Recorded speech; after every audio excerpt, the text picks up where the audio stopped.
The mighty barbarian grips his sword as the horde of goblins charges in, using the hilt of his blade as a makeshift hammer to take goblins down one after another. He finds an axe and begins using it as well, making the massacre much more bloody and efficient. Seeing how powerful he is, the goblins decide to flee the battlefield, but that's when a bigger one appears. The barbarian blocks his strike, and this demonic goblin urges him on, wanting a good fight. Seeing this, the bloody barbarian gets ready to show his mettle. But how did we get here?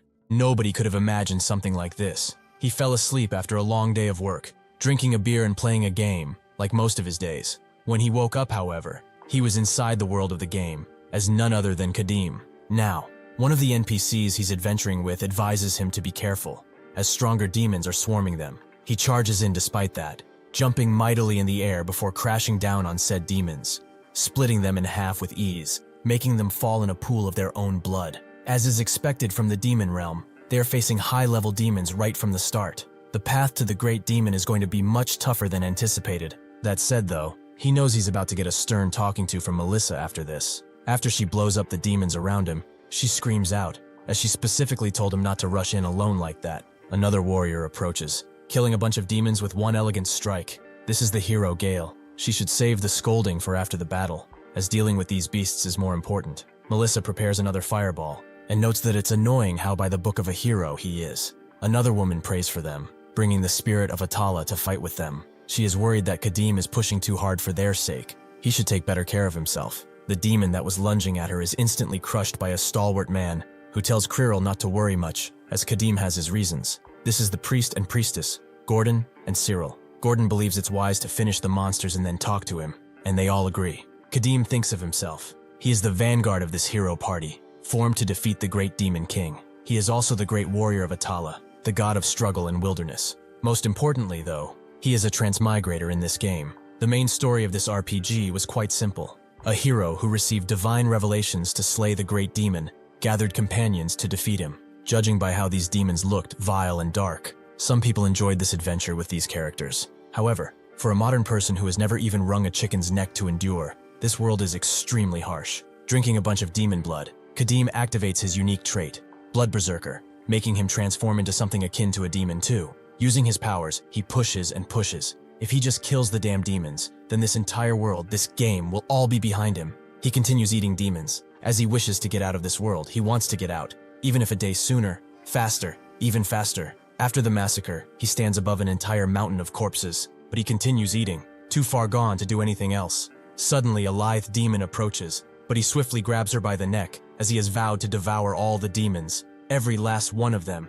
He will bathe in their blood. Suddenly, though, a light begins to take him out of his berserk state, and he sees that the one he was grabbing was none other than Melissa. He swiftly drops her and falls to his knees, not believing what he just did. This unique trait, the Blood Berserker, has some fine print to read. Due to the demonic energy, one will gradually lose one's sanity. Has it finally gotten to the point where he can no longer recognize his own comrades? This line, which in the game was just some flavor text to spice up the character, has now become reality, and the madness of the flesh eats away at his mind, consuming him. The demon's blood, which once tasted sour, is now sweet, and he wants it. He needs it. It's getting harder and harder to control the madness from within. Can he even stay sane until they deal with the great demon? If he cannot, then what will happen to him? He steels himself, however, as before that happens, before he allows himself to go, and with hunger, he will kill the great demon, and all of them, every single damn demon that's in this world. Suddenly, he is taken out of his ruminations by Melissa, who is fine, so he shouldn't blame himself. He was just trying to protect them all this time, so now it's their turn to protect him. Cyril and Gordon arrive, both vowing to do everything in their power to help him not lose himself in the maelstrom of the blood, but he must also fight against the madness and protect himself until the very end.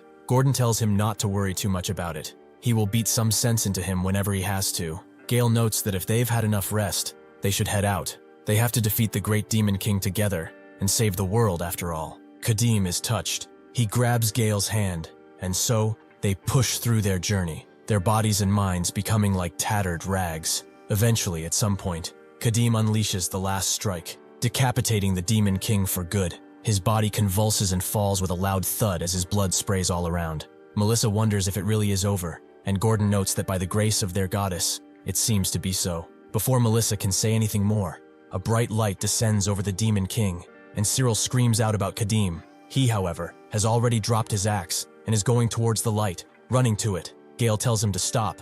How can he go in there when he doesn't know what awaits him?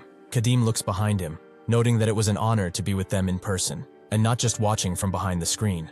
Truly, they were his only comrades. As he enters, the light shines even brighter, and then none at all as it disappears. Cyril falls to her knees as the sky begins to show signs of the sun. Khadim continues walking.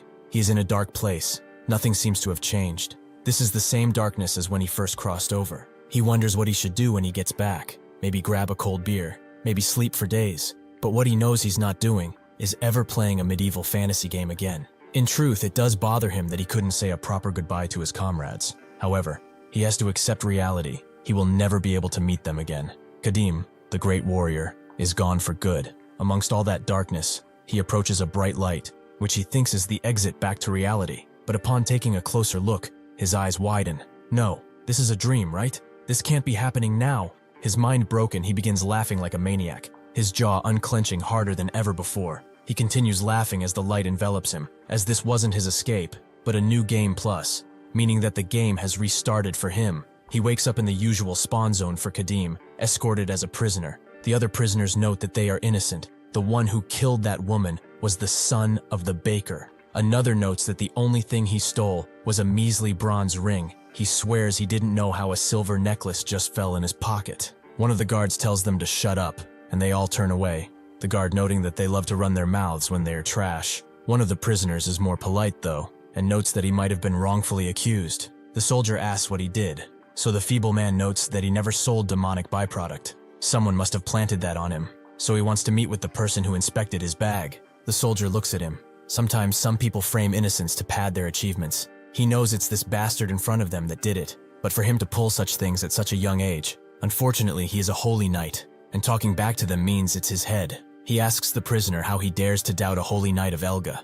If he is innocent, then he will be released safely. Until then he should shut up and get in line. It's really a shame, but since a holy knight was involved directly, it's unlikely for this man to survive. He should hope that he's born with a better status in his next life. Putting all that aside though, how in the hell did they even manage to capture a barbarian? As they walk, Khadim wonders just what is going on. This body of his is familiar, but all his power from before is gone. The madness and guilt that ate away at his sanity also seem to have gone with it. According at that message that said New Game Plus, he basically started over. However, he does not get it. Even back in reality, the game never started this way. An old prisoner approaches him and hands a root, telling him to chew on it while they talk, which makes it less boring. Khadim looks at him, and the old prisoner explains that he was once helped by barbarians like him long ago. He reminded him of them, and this is not much, but it's all he has for repayment. Khadim decides to accept the gift and begins chewing, with the old man asking how he got caught. Khadim doesn't know, and the old man understands that there are many such cases after all. The Holy Knight and priests of the Empire are way too hostile towards heretics nowadays, believing that believing in a different god is not a sin or wasn't. Khadim is puzzled. There is an empire on this continent? The old man is surprised he doesn't know about the Lucanian Empire, but Khadim knows that name. Isn't it a kingdom in the center of the continent? The old man notes it's far from that. They used to call it that, a long time ago. Khadim wonders, could he have now transmigrated into a parallel world with a different setting? He asks where they are going, and the old man guesses Lucan, the Empire's holy capital. Once they arrive there, the other prisoners will be summoned before the judges of Elga, and he will probably face Inquisition. Khadim guesses that means he won't die instantly, which is a relief. The old man tells him it's nothing to be relieved about. The Inquisitors are madmen addicted to torture. When they see a heretic like him, they only see him as a fun new toy to break. They will drive nails under his nails and pour boiling iron into his eyes. Suddenly, the holy knight in front impales the old man, killing him instantly. He tells everyone to listen. Anyone who dares to insult a knight of Elga will be vindicated of their sis with a swift death. He turns to Khadim and asks if he was the one who caused the commotion. If he doesn't want to end up like that fossil next to him, he should bow and beg for forgiveness. If he does so, he might be generous enough to let him live. In response, Khadim just smiles. The knight is angry that a heretic is daring to mock him, so he uses his spear to attack again. Khadim keeps smiling and catches the blade between his palms as it approaches. The knight tries to pull out of his grasp, demanding he let go, and Khadim obliges, the knight pulling so hard that he almost falls from his horse. Now he is mad. There is no more forgiveness. He will pass on swift judgment on him.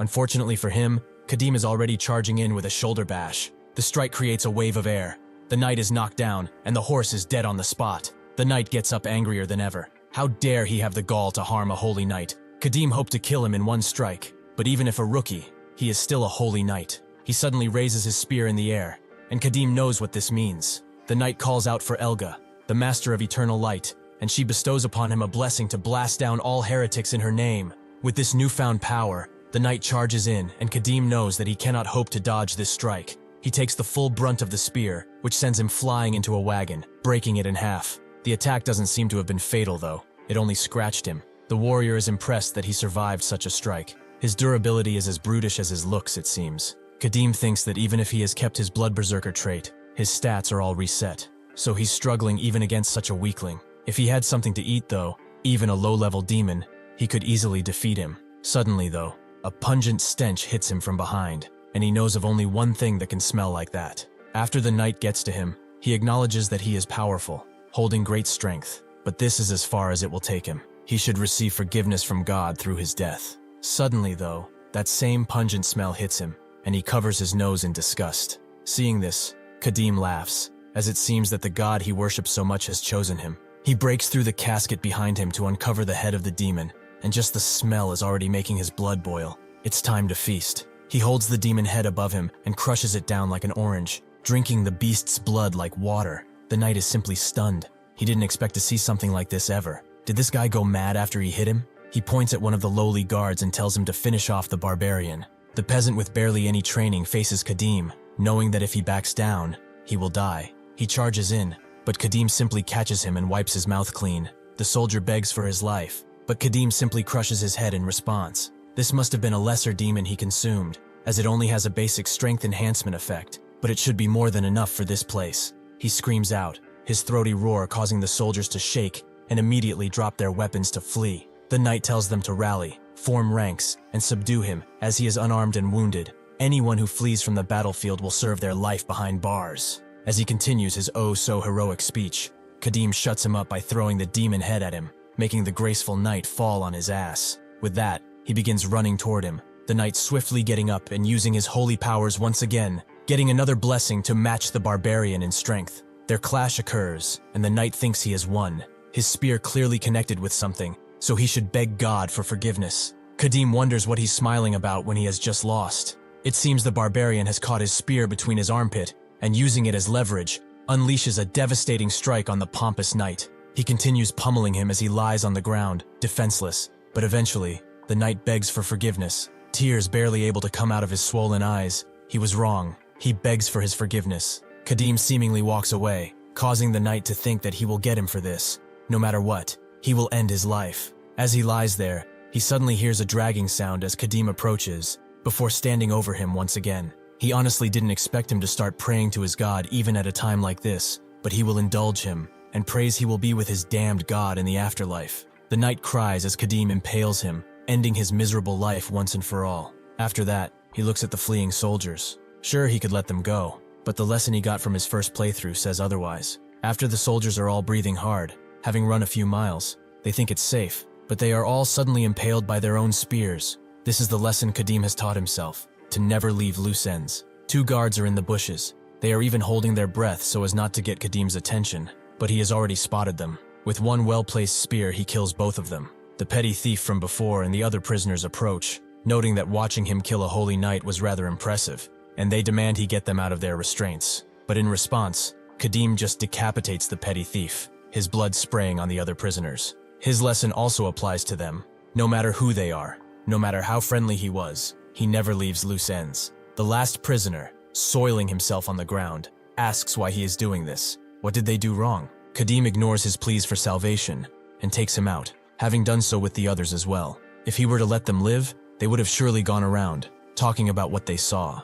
Worst case scenario, a unit of high-ranking holy knights would have come to pursue him. He cannot afford such a risk, no matter who it is. The last prisoner is the framed merchant. He is cowering behind a bush, but it's not enough to keep him from Khadim's wrath. As he prepares to strike him down, the prisoner suddenly screams out that this is unfair, and bows down to the barbarian with all his might. He pleads with him to spare him just this one time, as he really hasn't done a thing wrong, and he wishes to live. Khadim simply asks why he should spare him, and the merchant notes that his wife and child are waiting for him back home, and he was only captured because someone had framed him. Khadim guesses he is probably innocent, but that is no reason to spare him, so he should accept his situation. There would be more dignity in it. Suddenly, the merchant screams out, "Does he not need a guide?" Khadim asks what he means, so the man explains that he is a traveling merchant from Multana, of the Free Cities Alliance. He sells goods all over the continent, so there is nobody who knows the terrain better than he does. Khadim thinks that he could be useful, and wants to ask him a few questions. He said Lucanian was an empire. The Lucanian in his memory is definitely a kingdom. So has this Lucanian been an empire since its founding, or when did it become one? The merchant is taken aback by this question. Could this barbarian be from the wastelands beyond the mountain range? Unlike the barbarians that settled on the continent, if he is from beyond the mountains, it is possible that they lost contact with the known world for centuries at this point. Khadim asks why he is not answering. Perhaps he does not know. The merchant immediately begins explaining, this is year 248 of the imperial calendar, which means that it's been about 248 years since the founding emperor established the Lucanian Empire. Before that, as he said, it was the Lucanian Kingdom. Khadim is surprised they have a new imperial calendar, but what year is it according to the old calendar? The merchant thinks about it for a little while, as they don't really use the old calendar system anymore, but around the year 1130, probably. Khadim is confused. The calendar commonly used on the continent is now considered old. Khadim bombards the merchant with questions, like what the state of the current continent is, what happened to the Elga faith, and what the demon realm is. The merchant notes that, as he explained earlier, Lucanian unified the continent about 300-ish years ago. Now the continent is basically divided into three powers. The Elga faith took the opportunity of the outbreak to expand in power and became what it is now. The demon realm is a taboo zone. Nobody has gone there, and those who have never returned, so they don't really know what might be happening there. Khadim is confused. How could nobody return alive from the demon realm? From Gale, Melissa, Gordon, and Cyril, he wants to know if he has ever heard these names. The merchant can't say he has, except for Melissa. He heard something along those lines before. He was sure it was someone with a name like that. Maybe it was Elisa, though. Khadim can't wrap his head around it. The heroes who conquered the demon realm and slayed their king have been forgotten. Is this world really a continuation of the first playthrough? After a bit of thinking, he asks why demons are running rampant in this continent. The merchant tells him that nobody has a clear answer. Some say that it's divine punishment from Elga, who was angered by the state of the world, while others say an archmage opened a gate to another world, and some claim it is a sign that terrible evil will descend on the world. The truth lies only behind the eyes of the Almighty God above them, though, or so he thinks. Khadim looks up in the sky and picks up his spear before walking a bit forward to gaze upon the steppe. Based on what his merchant has told him, this place is probably the continent he was playing on, about 300 years after his first playthrough. It wasn't enough that he was kicked out of his original world. Now he's been kicked out even of the world he managed to somewhat settle in. The knowledge he has is hundreds of years out of date, and his comrades, whom he parted with so long ago, are probably all dust. He looks behind him and wonders, to repeat such countless slaughters, is there even a reason to live on? To drink the blood of disgusting demons and suppress his madness? What guarantee is there now that he can return to his real world when he reaches the ending once more? What if this damned god gives him a new game plus, or even beyond that? He rips the spear in two and puts the blade to his neck, the merchant immediately asking what he is trying to do. Khadim thinks that if he starts the journey again, countless lingering attachments will remain within. If he's to meet his end at least, he wants to go out on his own terms. As he grips the spear tighter, he hopes that what he faces is not a room with an exit labeled game over. At this point, he would much rather take nothing. Suddenly, he remembers Melissa. When he asked her what she would do after the demonic threat was over, she wanted to teach mages, maybe build a tower, or something similar. Suddenly, he snaps back and asks the merchant about what he heard of Melissa. He is not entirely certain about the details, but he thinks it's the name of the first master of the Mage Tower, or something like that. Khadim sternly demands to know where the Mage Tower is, and the merchant notes that it's in a city called Vestana, at the eastern edge of the Free Cities Alliance. This is the central region of the Empire, so even if they leave now, it would take some 2 or 3 months to get there. Khadim falls silent for a bit, and then smiles. That damn woman. Why did she have to go and say that? Now he can't even die in peace. Khadim tells him to guide him there and use the fastest route, but the merchant notes that he still has a family he needs to take care of. He cannot waste so much time being a guide. Khadim completely understands. Then, as payment, he will give him the most precious thing he can give him, his life. With that, Khadim throws the spear down and commands the merchant to find the key, get the cuffs off, and grab anything they need, as he wants to go now. Amongst the rubble, he finds a sword, which should serve him for naught. It's not as good as a blessed weapon, but he can probably forge it into something decent upon using his unique trait. The Holy Knight spear is tempting, but a blessed weapon consecrated by priests will reject anyone but the Holy Knight. If only he could get his axe from the first playthrough. After the merchant packs up his bag, he thinks that at least he is alive, but as he goes to see what his new master is doing, he sees him draining blood from the demon and putting it in a flask. After getting equipped, their long journey to the Mage Tower officially begins. Much later, as the crows feast on the bodies of the dead, someone finds the knight's body. Linton Pelopus, he was called, a fool through and through. Another knight notes that it appears everyone, soldier and prisoner, has been killed. He asks Lady Helia what they should do, and she tells Eden to find any clue. We can't just return to the Archbishop and report Linton dead. Eden understands, and she thinks on it. Just what kind of bastard dared to kill a holy knight? She can't fathom it, but whoever it was, they will pay the price for such insolence. As Khadim rests under the cool moon, the fire that they made begins to die down as it hasn't been fed for a time. The merchant is nowhere to be seen because, as expected, he is dashing across the forest, thinking that he got away. Now, he just needs to get as far as possible from that crazy bastard. He was already feeling like it was dangerous to escape the Empire on his own, so getting a traveling companion of sorts was a good thing. The problem is, however, that this traveling companion of his is the type to eat demons and slaughter people. This is how the merchant Duncan sees him, as a barbarian.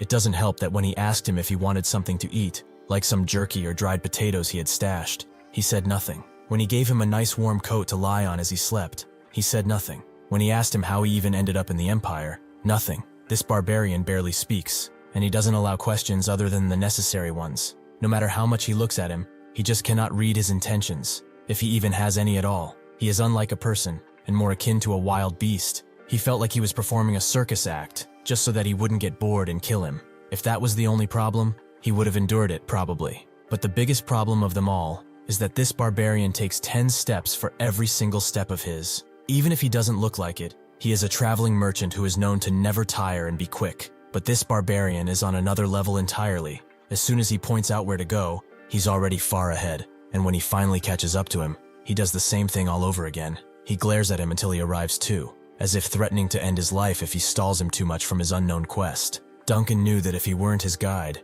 they would be kilometers apart. Just what kind of legs does that man have? He was already too tired. If he kept following him at this pace, he might just collapse and die from exhaustion.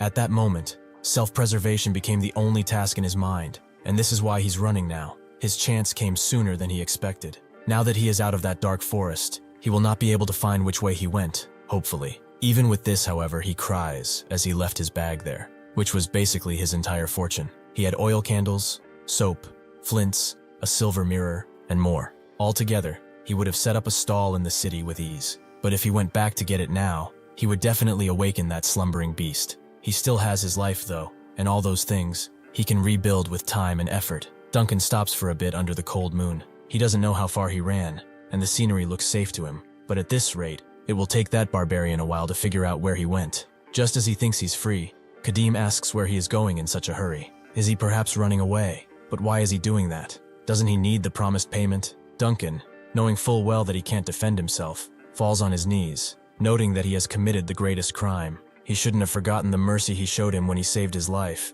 He apologizes profusely and begs for his forgiveness. Khadim crouches down to his level and notes that he isn't looking for an apology but a reason. If he doesn't fix the reason, he will just run away again. So he will ask again, why did he run away? Duncan sheepishly explains that it was because his pace was too fast for him to keep up with. If he kept following at that speed, he felt like he would have collapsed and died. After explaining, he thinks that surely he is a dead man, but Khadim just notes that they should go back, and adds that he will walk a little slower. Duncan is confused beyond his wits, but still follows Khadim back to their makeshift camp.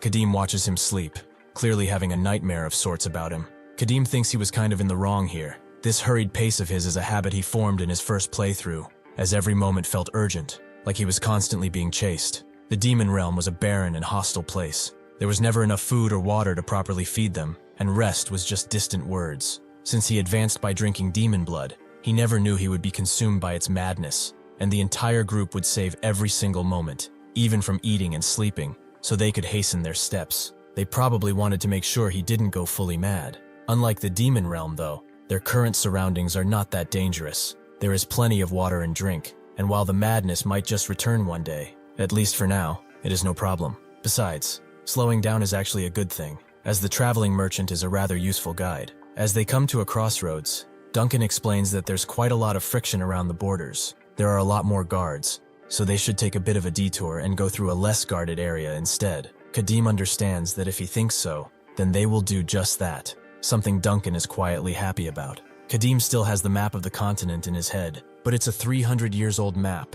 Without a competent guide, he would surely get lost one day. As they walk, Duncan explains that most holy knights either capture heretics on sight or obsess over their records so much that they will hunt down nearby demons with a fire in their eyes. A barbarian like himself won't be able to rest easy until they reach the territory of the Free City Alliance. Now Khadim understands why it's so hard to run into demons, even though they are apparently running rampant across the continent because of these holy knights. This blood he's storing will soon be unusable, so he will need to secure some fresh blood, just in case he needs to fight. That night, as they continue to walk through a thicket, they find a village, which Duncan thinks is a pioneer settlement. It would be best if they asked for food and a bed here, as there are no good spots to camp around the area. Khadim finds it strange, however, that there is not a single light on, and it's dinner time, yet the gate is open with no guards. Duncan wonders if this is an abandoned village, and that's what Khadim would like to check. Duncan advises against it, as they don't know what the people fled from, maybe a monster or demon.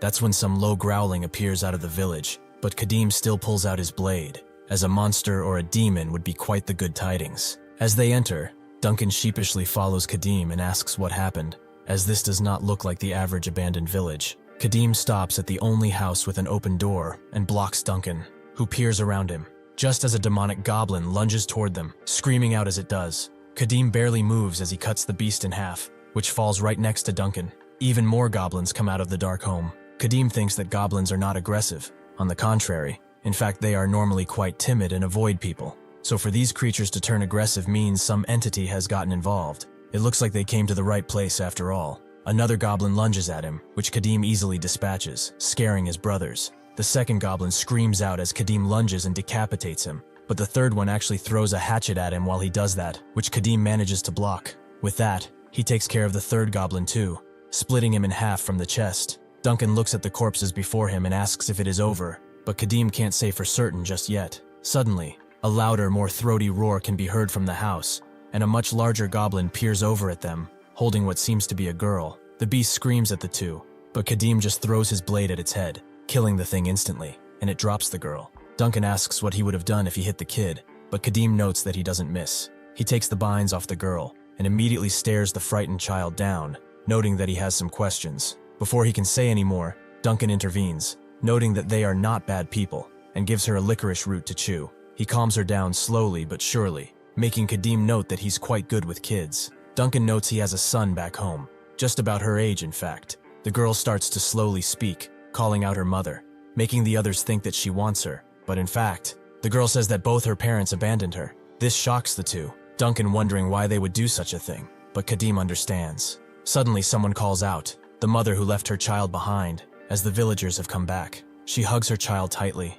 clearly not doing what she did because she wanted to. The villagers are shocked to see the dead goblins and ask Khadim if he did this. He denies those claims. It's his blade that did it. This is a rather predictable story, but he still wants to know why exactly they offered their children as sacrifices to a damn demon, no less. After getting inside, the village head explains that this forest was originally swarming with goblins. The soil in their old land was spent, so they set fire to this area and settled here. When they saw the fire, most of the goblins decided to run for their lives, and everything was peaceful for a time. But something strange happened. Some time ago, the goblins that remained in the forest started to attack. They were ferocious, and their casualties kept rising each day. The damage piled up, and they couldn't stand idly by. So they gathered all the able-bodied men of the village and went to the goblin den. But that's where they saw it. They didn't have enough strength to face the goblins, let alone a demon. So, unable to withstand their offensive, they gave up and surrendered to the demon. He didn't kill them. Instead, he explained that every week, he would come to their village, and from each household, he demanded the most useless child as a sacrifice. Duncan guesses this means the other kids have been taken, but how could they do this? Are they no longer sane? Has fear made them crazy? The village head screams out, asking who they were supposed to sacrifice. Their grown sons, their daughters who were on the cusp of marriage. Duncan screams that they could have just left, but the village head notes that they already planted their crops, and they would have starved. In response to this shouting match, Khadim smashes the table into pieces. He asks how many horns the demon had on his head, and the village head doesn't remember them having any. Upon a bit of thinking, Khadim picks up his sword and tells them to lead the way. Since they are so weak, he has no choice but to take care of the demon for them. At that moment, Khadim thought that if there are no horns, it's a lesser demon, and with no features to distinguish it from other demons, it's probably a primordial, which is something he should be able to handle. As the village head led the way, he apologized, as they did not have anything to offer as payment. The entire village was barely scraping by as is. Khadim explains that he's doing it because he has to, and not for any payment. The village head thanks him profusely, but Khadim would like to keep this axe, as he only has one weapon. The village head agrees, and eventually they arrive at the cave, and the villagers immediately note that they will go back and wait, as the goblins might suddenly attack their unprotected village. Duncan asks what they are saying. Did all of these people really come to act as guides? Khadim tells him that's enough. Cowards are only a hindrance on the battlefield. Just the two of them will go, as he needs a torchbearer while he fights that demon. This is not what Duncan had in mind previously, but seeing the villagers retreating already, he follows Khadim inside the damp cave. Duncan expected him to blame or scold them at least a little,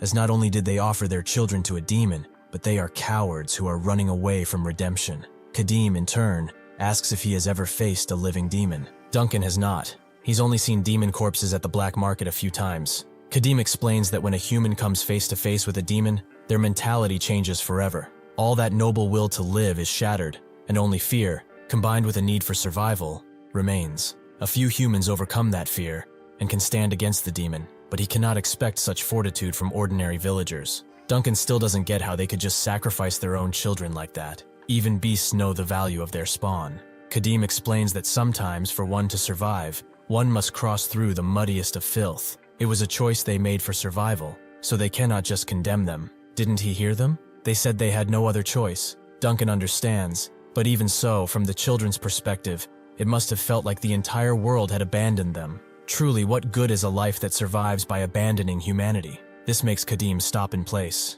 as after all he's been through, walking through a sea of blood just to return to reality, his perception about these things has warped. It is possible that the traveling merchant, a character from a game, has a better grasp of morality than he does. If he ever returns like this, will he be able to live a proper life? Duncan wonders if he said something wrong, so he changes the subject, wondering if the children who were kidnapped are still alive. Khadim steels himself and notes that if the demon were less cunning and wicked, it would have killed them. But if it's a cunning one, it will definitely keep them alive. For now, at least. As Duncan wonders if it shouldn't be the opposite, he turns around to see Khadim ready to swing his axe, which he thinks is against him. But Khadim actually throws it in front of them, as he detected a goblin even before it made its presence known. With this attack, the others charge in, and as Duncan wonders where they even came from, Khadim tells him to keep his torch high. He charges in, piercing a goblin to hit another, before grabbing that same goblin he pierced and cutting another. However, after swinging, he hits a stalagmite. Their presence will make it hard to swing wide in this already enclosed space.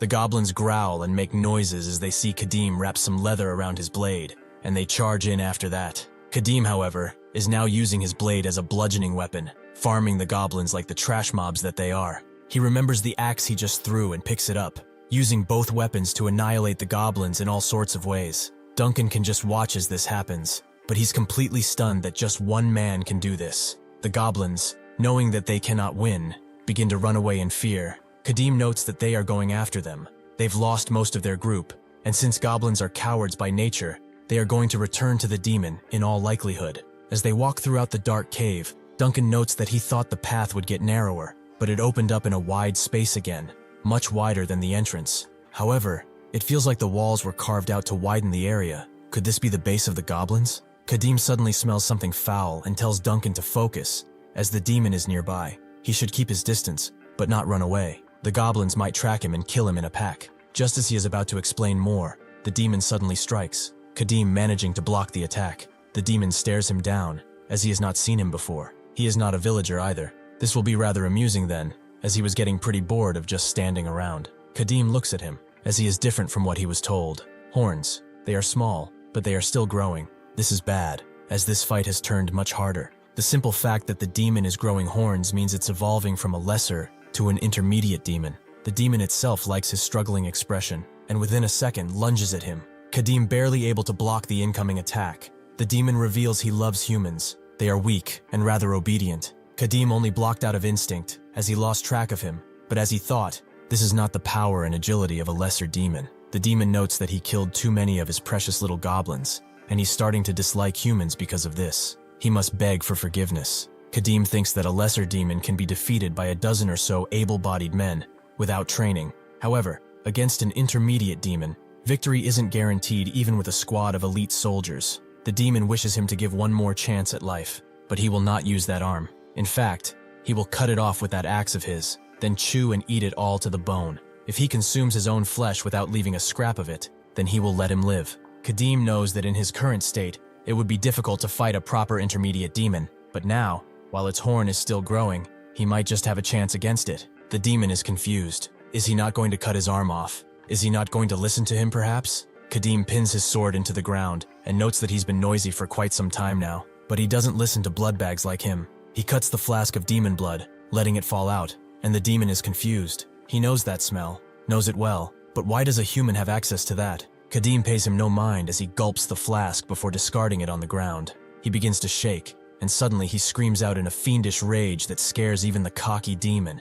Unfortunately for him, he is against the truest enemy of any demon. Khadim is glad that the blood was quite old at this point, but it still had an effect. He feels that it won't last long. He has to end this quickly. The demon is surprised by himself. For a second, he was actually fearing a mere human, but that simply cannot be, as he has gained new power too. For this insolence, he will have to kill him now, so he charges in, his claws extending further than before. Khadim knows that demons are cunning little creatures. If it had sensed danger, it wouldn't have hesitated to flee the area. Perhaps its judgment has been clouded by the surge of power from the horns that just started growing. As the demon strikes, Khadim can finally see its movements and strikes back with his axe, making the demon recoil from the impact, which seems to have chipped its deadly claws. Unfortunately, Khadim's axe has chipped too, the steel not being made for battle. If he keeps on fighting like this, it is only a matter of time before the axe fully shatters. So he picks up his blade. It doesn't matter though. Even if the axe were to break, he will use his sword, and if the sword were to break in turn, he would use his mighty fists. The demon looks at its chipped claws with increased anger and screams out, as this is simply unforgivable. Khadim suddenly charges in and slashes down with his blade, forcing the demon to block once again, but he is actually being pushed to the ground. He quivers, now realizing the full power of the human in front of him. Khadim doesn't stop there and prepares to hit him with the axe, but the demon throws off his blade and barely has enough time to get out of the way. He never expected such immense destructive force.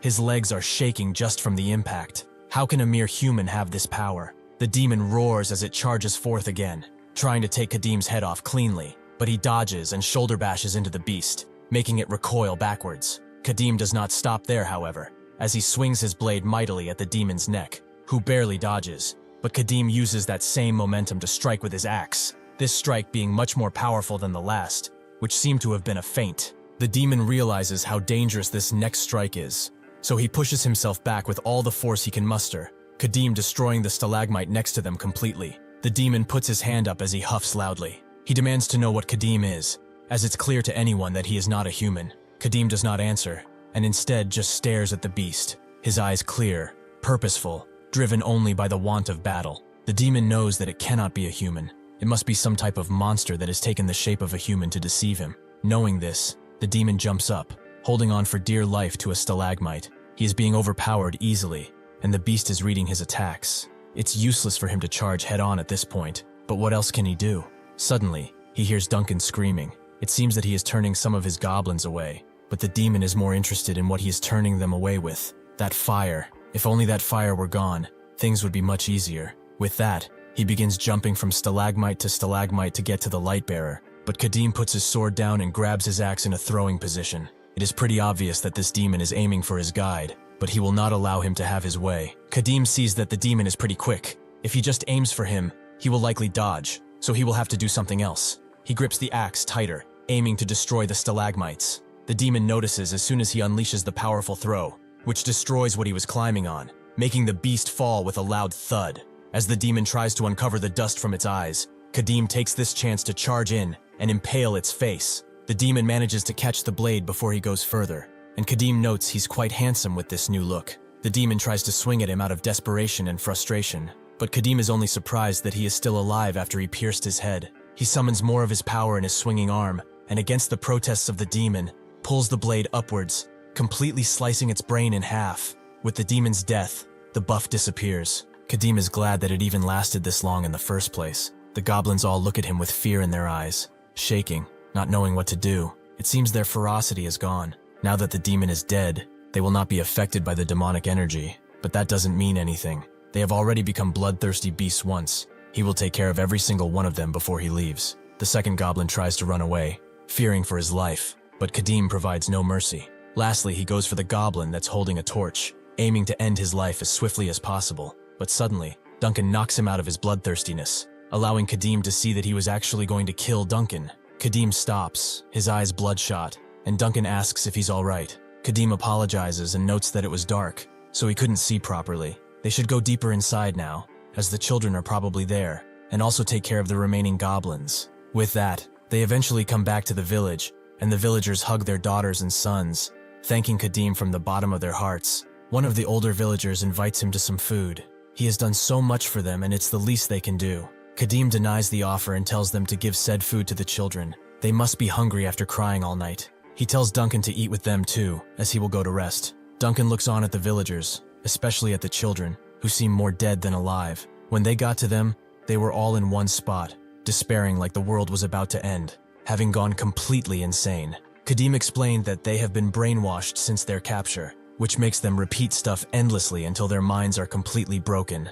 Their parents abandoned them. They are the most useless children, that sort of thing. It's a powerful brainwashing, repeated so many times that even a steadfast holy priest would not be able to withstand it for long. Well, one can't call it full brainwashing. It's a fact that their parents abandoned them after all. It just carved that fact into their minds, so they can never forget it. After being abandoned by the people who gave birth to them, and the people they looked to protect them, these children will never be able to grow up normally. Duncan just couldn't understand why a demon would do such a thing, and Khadim simply stated that it is in their nature. Human suffering and despair are their greatest achievements and nourishment. At that moment, Duncan understood what he said when he stated that this demon was cunning and cruel. Even so, if the parents repent for their sins, and if they take care of the children fully now, could they not recover? Isn't there that saying, utmost sincerity can move heaven? Khadim noted that there was always a possibility, but he doubts that those parents who abandon their children without second thought are capable of such a thing.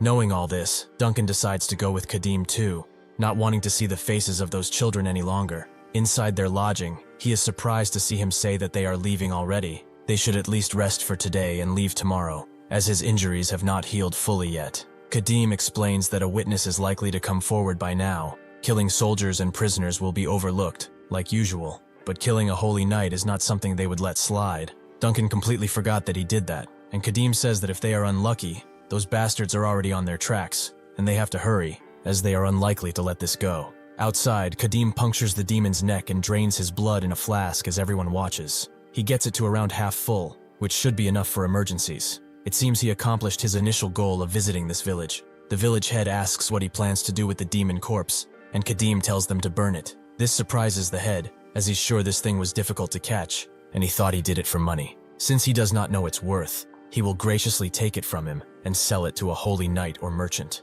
Khadim, knowing what he's thinking, explains that if he does not burn it, the smell of blood will start to spread, and when other creatures smell it and devour said corpse, they will become monsters. Certainly he does not wish to be attacked by goblins again, right? Under everyone's scrutiny, the village head decides to burn it right away. Behind Khadim, the same villager who offered him food comes with a few rewards for saving his children. It's not much, but everyone has gathered stuff for him, and they won't take no for an answer. Khadim cannot deny their sincerity, and equips the heavy boots combined with the belt, which will certainly be quite useful. Just as he turns away to leave, the wound from the spear begins to glow and hurt again. This body of his that has such great recovery that the wound he got from yesterday is scabbing over, cannot heal this 10-day-old wound. That blessed weapon of his certainly was no ordinary spear. At the massacre site, Eden informs Helia that he searched every nook and cranny, but he could not find any clues. She finds this pathetic. He should not just stare at the scene carelessly. She wants him to deduce the culprit's intentions. They even slaughtered the prisoners, so their goal wasn't a rescue. And there are no signs of the soldiers' equipment being stolen either. And most importantly, why was the demon corpse mutilated? Just what kind of group did this? Eden asks who it might be. Who might this sacrilegious group be? Helia calls him an imbecile, as she's telling him to find clues based on that deduction. Even though it's been a long time since his investiture, There is a reason why he still hasn't moved beyond the paladin rank, it seems. Eden thinks she's just arrogant. In the end, she doesn't know either. Given who she is, though, he cannot argue. She is the Arch-Paladin, Halia Muviel, and not just any Arch-Paladin, but one who ascended to the rank by soloing 20 demons. She is also the Empire's youngest Arch-Paladin. Her personality is garbage, but her skill cannot be ignored. It is frustrating, but she is not an opponent someone of his rank can take on just yet, although he might get a chance soon. Since it can't be helped, Halia tells him to bring out the holy relic given out by Archbishop Arensko, but this surprised Eden, so they should reconsider using Damien's twin mirrors, as it hasn't been even 10 years since the other one broke. Damien's twin mirror is a pair of mirrors that reflect scenes from the future and past. The one who sees the future is shattered after reflecting on an impossibly powerful being, so now they only have the past one. Halia screams out, asking who said something about breaking it. It was given to them to use when the search hits a dead end. Is he really going to go report at the Archbishop himself that they have no idea who killed his nephew Linton? She calms down and advises him to stop worrying. Unless it reflects a great demon, that mirror won't break. She snatches it from his hand and begins using it on the site, seeing what Khadim did, drinking blood, beating Linton to death, and killing everyone. His extreme gaze causes the mirror to break, shocking both of them. Eden is trembling. How can that mirror break? Did she not say that a great demon had to appear to even begin shattering it? This means that the barbarian they saw is on the level of a great demon. They must return to the holy capital and report this. Halia notes that with the culprit revealed, they have no reason to return to the holy capital, so they should continue their search. Now she's getting serious, vowing to personally kill that demon in human skin. That night, as Duncan gathers water from a nearby river, he thinks of the children, who believe their lives are basically over. They are all madmen. He steels himself. If he wants to survive and return to his family, he has to cheer up. He can't be like this if he wants to serve the barbarian well. He goes back to the campsite and notes that he will prepare his meal now, but upon looking closer at him, he sees Khadim sweating profusely. He's surprised. He's somebody who can tear demons apart with ease. What happened? Khadim gets up, and he sees the wound on his chest, which has reddened and is aching. Khadim thinks he should have realized sooner about that damn blessed weapon. It was probably imbued with a blessing that inflicted fatal wounds on demons, and naturally that wouldn't affect a human, but he's a berserker who gains power from demon blood, and can't be affected since he drinks demon blood. Duncan notes they shouldn't have left the village. He should have rested, at least a little bit. Khadim notes that it's not the kind of wound that can be healed with rest, but more importantly, how was the moon like yesterday? Duncan thinks on it a bit, and notes it was a fully tilted waning crescent moon probably. Khadim is glad he hasn't missed his chance. If it's tonight, then he can do something. Suddenly though, they heard a bunch of howling from the forest, and sure enough, the blade wolves descend on them, ready for their next meal. Seeing this, Khadim picks up his weapons and tells Duncan to stand back. In this damn world, it seems like he can never truly rest. However, these damn mutts could have visited them another day. The blade wolves circle the weakened Khadim, slowly approaching him until one of them charges in, but Khadim throws his axe at it, making the beast fall back. He was actually aiming for the head, but his vision is extremely blurry, so he cannot even aim properly. Seeing this, the other beasts charge in, Khadim doing his best to take them down, but one of them grabs his swinging arm. Under this pressure, Khadim slams his fist into the beast before taking out the one behind him. Another grabs his ankle, but he deals with it. The other blade wolves begin to circle him, clearly more weary. They are used to hunt in packs, and after seeing their first members go down, they regroup. There are too many of them. If his body were in a better shape, he wouldn't have his issue. Suddenly, he hears Duncan screaming, who is protecting himself with fire. Khadim knows that if he's going to drink demon blood now, it will be like taking poison, but he does not have a choice. Under the guise of the beasts, he takes the demon blood in his mouth, and the beasts know he is far more dangerous than before. He suddenly grabs his blade, and with 2 swipes, takes out the ones threatening Duncan. He grabs his axe, and begins to kill wolves left and right. The Blood Berserker buff effect changes, depending on what type of demon blood he drinks. If he had to guess, this time, it's agility. Sure enough, as 2 beasts charge him, he dashes through with amazing speed, taking them out. He expected this effect, considering that demon bastard was just as fast. Suddenly, the Bladwolves retreat, Duncan thinking they are running away. But Khadim knows that's not the case. It seems that the Alpha has arrived. Duncan is shocked to see a wolf twice as big as the others, but Khadim is more scared about the buff, as it's about to run out. Suddenly, the beast attacks with no warning, Khadim realizing that it's trying to crush him with only its weight. Suddenly, the side effects of the injury get to him, and he falls on one knee. Duncan asks if he's alright and tells him to snap out of it quickly, as the wolf is still approaching. Khadim looks up at the sky, as the conditions should have been met. Sure enough, he sees it. Midnight on the night when the moon has completely hidden itself. It's here. He hilts his blade in the ground and begins praying. Atala, undefeated master of soldiers, place his blade in his hands. Bless this great warrior who only thirsts for battle. On the night the eye that watches over the land hides itself, bestow the blood-soaked name upon this very blade. Suddenly, the blade begins to glow, shocking both the Alpha and Duncan, and Khadim is asked what name he would like to give this blade. It's been a while since he's done this reverberation of will. He felt it in his first playthrough too.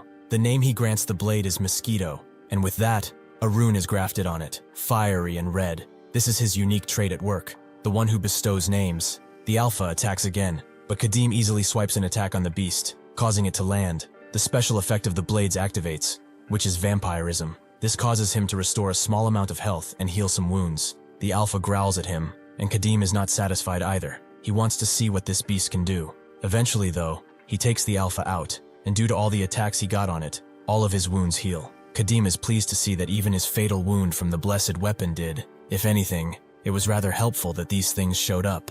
What's written on the blade is ancient script, so he can't read it, but it probably means mosquito, and vampirism is a special effect that restores life force upon attack. Unfortunately, the weapon is low grade, and the efficiency isn't great. To fully recover from being a wreck, he'd have to slaughter dozens of beasts, and even then, if he encounters an enemy that is not flesh, it's useless. This is enough for now, as being able to grant a special effect without any material is an advantage. Duncan peeks over the tree he was hiding and approaches, surprised to see the situation unfolding like this, as this barbarian was a complete wreck. How did he not collapse? He looks at him, and sees that not only are his battle wounds gone, but also the one that the Holy Knight gave him. Khadim asks why he didn't run away when he fought the wolf back. If he had abandoned him in his weakened state and fled, he couldn't have chased him. Duncan thinks about it, and only now has the idea surfaced. Khadim smiles. Even if he had run, he would have been chased down by the hungry wolves, although it seems he hasn't given up on the thought of running away just yet. Duncan wonders why he didn't think of running away. He was so worried about this injured barbarian that he didn't have time to think about anything else. Khadim tells him to keep watch, as he is exhausted from the battle. If he runs away though, he should run to the ends of the earth, because if he catches him, he will drag him back by his broken neck. Duncan wonders if he's joking, but doesn't want to find out, and keeps watch the entire night. The next day, he explains that they have to walk for about 10 more days to get to the Alliance Tertiary. The southern region of the Empire is vast, so it takes longer to reach the border. Khadim asks if they will be able to cross the border without issue, as he doesn't want to run in another Holy Night. Duncan thinks it's not a problem. That is why they came to the poorly guarded area. They might run into bandits, but that shouldn't be a problem for him. There is a small castle called Multana where they will restock. It's a remote place that the El Gafati can't influence. The Free City territory is smaller than the Empire's, and has a more developed commercial sector, so the road is well maintained. If they follow shortcuts, they can get there in no time. Khadim thinks that it still won't be an easy journey despite the roads, but it's much better than the old days. 300 years ago, the Eastern continent was an arena where countless kingdoms were vying for power. People became exclusive, and nobody welcomed outsiders, especially a massive barbarian who could cause a ruckus. Melissa even looked at him strangely when they met, and he couldn't blame her. To a young mage who spent her entire life as a scholar, a barbarian suddenly asked to travel with her. She immediately wrote about him in that diary of hers, writing all kinds of needless stuff. He smiles as he remembers it, although now, this is just a useless memory. Duncan notes that the Free Cities Alliance should be fine with someone like him, so he shouldn't worry, but suddenly they hear a commotion in front of them. Khadim asks what he would be, and Duncan guesses that they are bandits. The people scolding them are a different group, but he's not sure. Khadim thinks they should take another path to not getting involved, but the scolded bandit sees him, and as they approach, Khadim gets prepared to battle. The bandit, however, presents Khadim as if they already know him, and notes that they knew he would come, as he told them. The other bandits run away, clearly not wanting to die, and the bullied bandits laugh, as they find the sight of those guys running away very funny. They should tell everyone that Agon's raging horn is here. Khadim asks one more time what they are doing, and the bandit apologizes, thanking him for his help, although he probably wants to be called Agon's raging horn, right? Khadim notes he's not that guy, and has no intention of helping them, so they should get out of his way, or die. The bandits are confused, but since he is not the one they were thinking of, he was certainly trying to confuse them and get away with something. He must be punished for his insolence. Seeing the bandit change his attitude so quickly, it's clear to Khadim that he was waiting for someone else. Since they have the numbers, they probably think they have the upper hand too.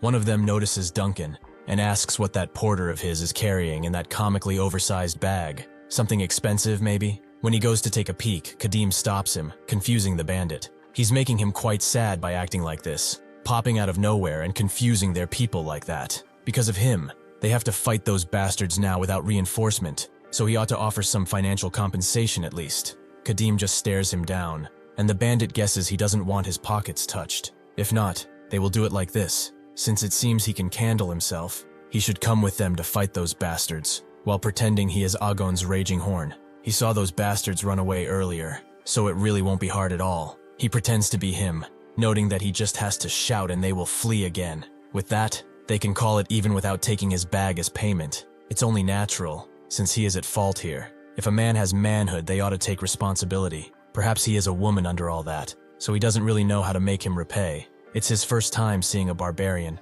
so he doesn't know how to discern between the two. As his friends laugh, Duncan thinks that Khadim keeping quiet is very bad. Perhaps he's holding back to not get tangled up with bandits though. The bandit thinks it's decided though, since they will be working together. How about they introduce themselves? He's first. Khadim will gladly do that, and with a swift swing of his blade, he decapitates the bastard in front of him. As it rolls on the ground, his friends take a while to realize what happened, and as they scream, Duncan sighs. Fully expecting this, the bandits immediately pull out their knives and blades, noting that he will not get out of here alive. Khadim fully introduces himself. He's also the great warrior of Atala. After a very short amount of time, Khadim is done with the measly bandits, taking his axe out of the last one, but he sees that it's well past its glory days at this point. The edges are chipped, and the joint is rattling, marking its loss. It wasn't meant for combat, however, and he's been through the ringer with it. He sets it on his belt, thinking that he will look for a more decent one at the castle. It seems that one of the bandits still lives. He is frozen with shock until Khadim turns to him.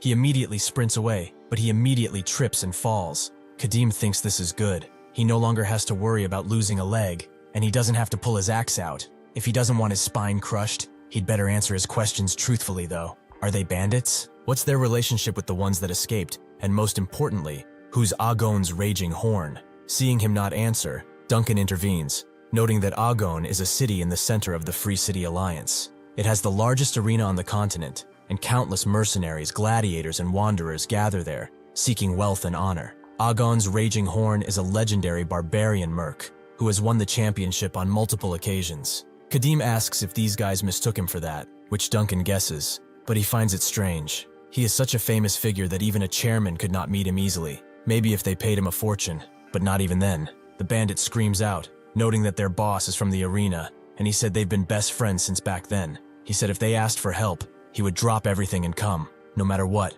When Agon's raging horn is here, they will all die. He damns it all. This is all because of those Black Hammer Gang bastards. The area used to be their territory, the Blood Cave Gang territory. One day though, they pushed in using their sheer numbers, which is why their boss asked his best friend for help. Duncan notes that truthfully, they've been completely scammed. If they were truly best pals, would he just watch him act as a bandit in a place like this? He could have just tossed him some gold bars to open a decent shop in a big city. The bandit begins to realize this too, and Khadim thinks that, regardless of circumstance, he has killed several members, so they won't let it slide. It is better to strike first than be ambushed. Since they are bandits, he will loot their supplies without any guilt, and perhaps he can procure a more decent weapon too. He tells the bandit to lead him to his group so he can clear them out, and he refuses at first, but when Khadim presses on his spine, he folds. At the hideout of their gang, their leader sits atop a golden throne. He is Graham, the leader of this ragtag group, and a close friend of his brother, the Agon's raging horn. He made a name for himself in the arena of Agon, and he's a proud and brave warrior. That's what he would like to be, but Raging Horn doesn't even know of his existence. The truth is, he was a basic gladiator with 1 win and 4 losses. He lied about sending a messenger because his subordinates kept acting out, but even if he had sent one, Raging Horn wouldn't have come anyway. He wonders where it all went wrong. He just wanted a simple life.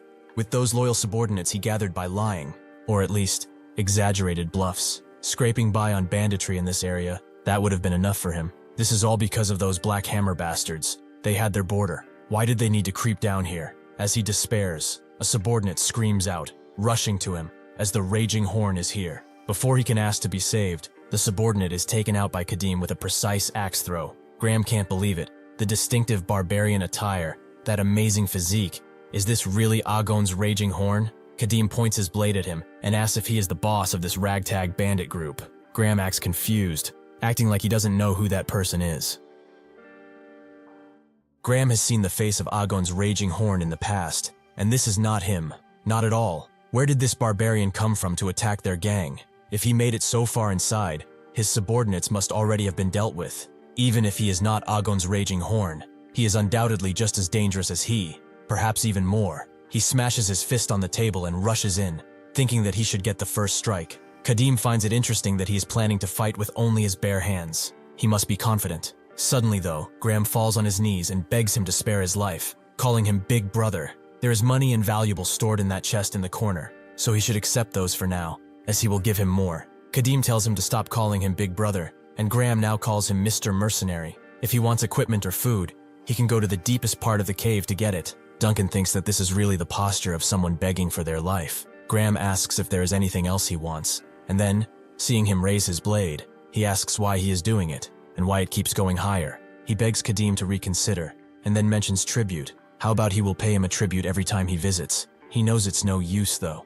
This bastard won't listen to anything he has to say. He's someone who survived the brutal arena using every trick he knew, and yet he's going to meet his end like this. Suddenly, he sees his battered, used axe and mentions the treasure map. How about he gives him one? One that marks the location of a dwarven throwing axe. Khadim stops, as this is interesting to him. What does he know about that? Graham confirms that it does indeed exist. It's a throwing axe said to be made with the heart and soul of dwarven artisans. Khadim tells him to keep talking. Graham thinks that he caught his interest. It's only natural though. Dwarven equipment is not something easily found even on the black market. He heard the blade never dulls, no matter how many times it's used. And when thrown, it flies like a bird to hit its target without aiming, and it is just incredible. He's sure it would be of use. Khadim already knows that dwarven equipment not only has incredible stats, but it is also plastered with special effects. It's impossible to even compare them with ordinary human-made equipment. It would have had to be at least blessed to compare. Therefore, obtaining dwarven equipment is no easy task. As is common in fantasy games, different races like dwarves and elves exist in this game. However, they were minor races and did not have a high presence. Because of this, even dwarven equipment that could be obtained through quests in the game was not something one could easily get in this world, which has become reality. Since there was no way the dwarves, who dislike humans for one reason or another, would willingly sell their equipment. If what this bastard is saying is true, this is an opportunity he cannot miss. High-performance weapons are necessary, if only to avoid relying too much on the demon blood and suffering the same consequences as in the past. He asks where the map is, but Graham doesn't want to say. First, he wants to have his life guaranteed, as this is not a lifeline he cannot let go. It's the only one he has. Khadim smiles. Does he really think he will negotiate with a mere bandit? He drives his blade in Graham's shoulder and notes that in negotiation, he has a few tricks he can use too. He will keep driving holes into him until he feels like talking, so he should try holding out as long as possible. Graham has finally realized just how screwed he is. At the Black Hammer Gang hideout, one of the members who saw Khadim has come to tell them what happened, but one of them doesn't believe him. This all seems like nonsense to him. The boss smashes his mighty hammer on the ground, making them stop this squabble. Is he really saying that Agon's raging horn has come to the frontier, to help the Blood Cave Gang no less? This is the Black Hammer Gang boss, Kravan. They both now confirm as such, but Kravan asks if that makes any lick of sense. They both beg to be believed, as they really saw a barbarian, as large as a bear, and he helped them. Kravan knows that these dimwits wouldn't react like this if something didn't happen. They must have seen something. There were rumors that Graham and Agon's raging horn were close friends, but that has to be nonsense. Does it really make sense that a legendary arena champion would move just to help a third-rate bandit? Once one crosses into the Alliance territory, having a barbarian mercenary is not a difficult thing to obtain. He probably hired one just to bluff. However, just in case it really is Agon's raging horn, he should act while he can. Suddenly, one of the men rushes inside, noting that there's a raid. The Blood Cave Gang is approaching them. Kravan asks how many, and the bandit notes that there are only 2 people. One is the leader, and the other is what looks to be Agon's raging horn, a massive barbarian. The 2 bandits who reported knew he would come, and Kravan still doesn't fully believe it. But if that really is the case,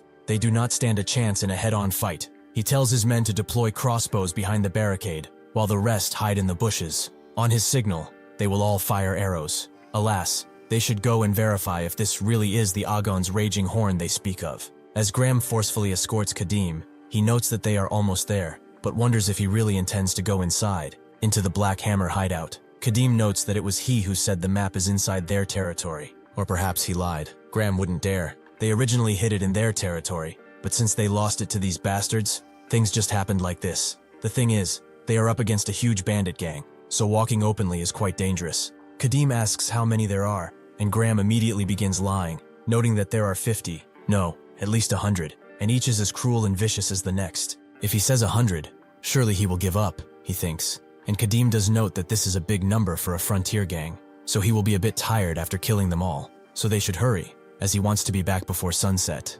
Unfortunately for him, Graham's plan did not work at all, and soon they met face to face with Cravan, who looked sternly at Khadim before asking Graham what business he had here. Graham notes that's a foolish question. Isn't it obvious that he has come here today to declare the downfall of the Black Hammer Gang, with his close friend, the great champion of the arena, the revered Agon's raging horn?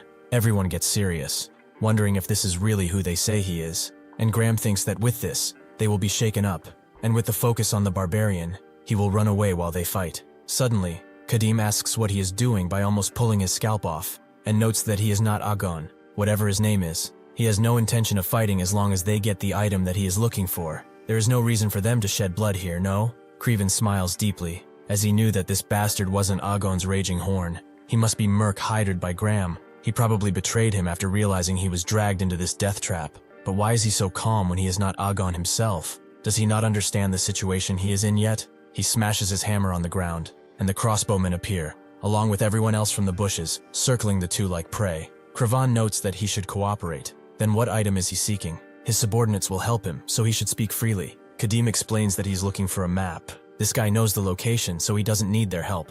They just need to peacefully clear the way. Cravan is intrigued. Perhaps he is talking about this old thing. Graham exclaims that this is it, but how does he have it? Cravan didn't expect him to hide it. One of his subordinates found it under a rock and brought it to him. Several groups have come looking for it, so the thing that it's marking must be quite precious. Well, he doesn't plan to use it, and if he can't have it, nobody can. Graham asks if he really is crazy, as he sees him rip it apart, and then eat it. Craven tells him to take it now. If he can, that is. Khadim doesn't mind. If that's what he really wants, then that's what he will get. He will have to hurry, though, if he wants to get it out before it passes through his stomach. Craven immediately orders his men to fire, but Khadim swiftly grabs Graham and uses him as a shield, blocking all of the arrows that come his way. Craven can't believe it. He just stares as Graham screams out in pain. This guy is a lunatic, even if he betrayed his employer. To use him as a meat shield without any hesitation. Craven orders his men to aim for the parts that are sticking out. He can't cover everything, and fire again in unison as soon as they finish reloading. The bandits all reload as fast as possible,